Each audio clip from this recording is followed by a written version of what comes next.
Good morning dear friends, मैं doctor Mahendra Saran और स्वागत हमारे यूट्यूब चैनल पे। तो आज ये वीडियो में एमए प्रीवियस के छात्रों के लिए एक पुस्ट डोज के रूप में बना रहा हूँ। 15 नंबर का मैटर आता हमारे थीम राइटिंग का।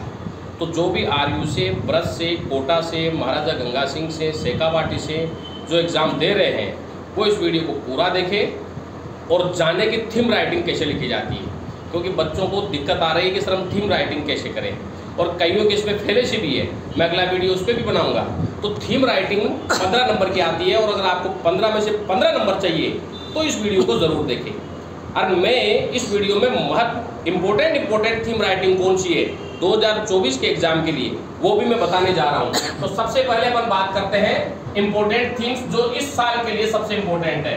तो देखो, मैंने कुछ थीम लिखी है मेरे रिसर्च के अनुसार। तो सबसे पहले impact of demonetisation on Indian economy, पहली थीम। या तो आप इस पे लर्न करो, या है television is the blinking idiot of the bedroom. तीसरी है रीडिंग इज अ प्लेजर। चौथा है the pen is mightier than the word. पांचवा है healthy mind in a healthy body. छठा है वुमन एम्पावरमेंट। सातवां सोशल नेटवर्किंग ए बून और ए बेन। आठवां है the scope of e learning.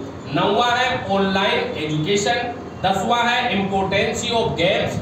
और 11वां है डेमोक्रेसी एंड एंटी डेमोक्रेसी। और 12वां है टेररिज्म इज ए कर्स। 13 नंबर का है सिविल वॉर रूस एंड यूक्रेन। 14वां है डेवलपिंग इंडिया विकसित भारत। और 15वां है इम्पोर्टेंसी ऑफ वुमन एजुकेशन। ये 15 थीम है जो सबसे इंपॉर्टेंट है इस साल आने की। आप एग्जाम में जाने से पहले या अभी से ही इनके बारे में पढ़ना शुरू कर दीजिए। अगर आप इनकी हिंदी अच्छी तरह से जानते हैं और हिंदी के सेंटेंस आपको आते हैं तो आप वहाँ इंग्लिश बना लोगे। तो मैं सभी छात्रों से ये निवेदन करूंगा कि इन 15 में से 100% आपके 3 जरूर आएगी, 3 में से करना है। तो मैं चाहता हूं कि आप एग्जाम में जाने से पहले इसके बारे में हिंदी जरूर पढ़ लें, क्योंकि अगर हिंदी आती है तो आप इंग्लिश आसानी से बना लोगे।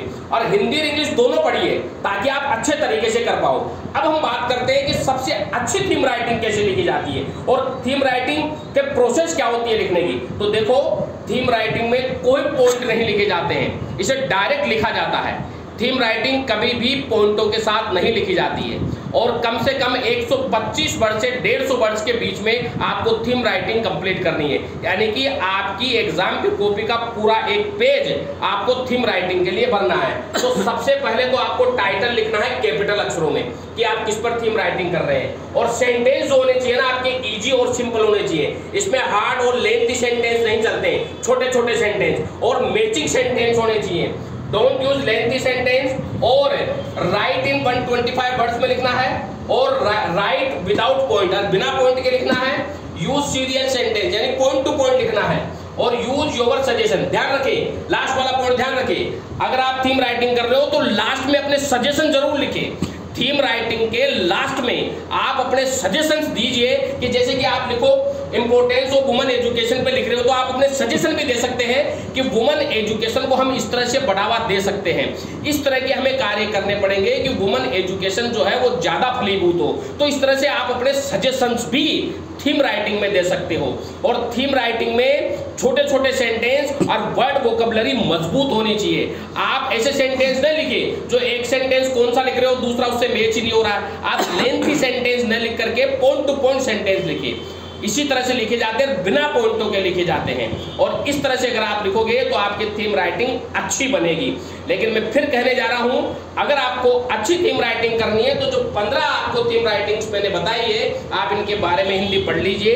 अगर इंग्लिश भी है तो ऑनलाइन इसकी हिंदी और इंग्लिश दोनों पढ़ लीजिए, ताकि आपके दिमाग में तरोताजा रहे। और अभी एग्जाम के कुछ दिन शेष है, तो अगर रोज आप इनकी प्रैक्टिस करोगे तो आप 15 में से 15 नंबर अच्छे तरीके से ला पाओगे। और सबसे इंपॉर्टेंट बात, थीम राइटिंग लिखते समय काटा पीटी नहीं करनी है। आपको इसको बिल्कुल नीट एंड क्लीन लिखना है, ताकि एग्जामिनर को पढ़ने में अच्छा लगे। और शब्दों को अच्छे तरीके से लिखना, वर्ड वोकैबुलरी अच्छी यूज करनी है। अनमेस वर्ड वोकैबुलरी, अनमेस सेंटेंस नहीं लिखने हैं कि एग्जामिनर को उनको पढ़ने में ही दिक्कत आए। आपको बहुत इजी और आसान शब्दों में से लिखना है ताकि आपकी अच्छी मार्किंग हो सके। तो वीडियो कैसा लगा लाइक और सब्सक्राइब जरूर करें। और जिन छात्रों के पास में मैटर नहीं है वो कोचिंग से हमारे यहाँ से परफेक्ट नोट्स प्राप्त कर सकते हैं। नोट्सों के लिए जिन छात्रों को जरूरत है वो जरूर संपर्क करें। मेरे फ़ोन नंबर है 9928669902 8963043837।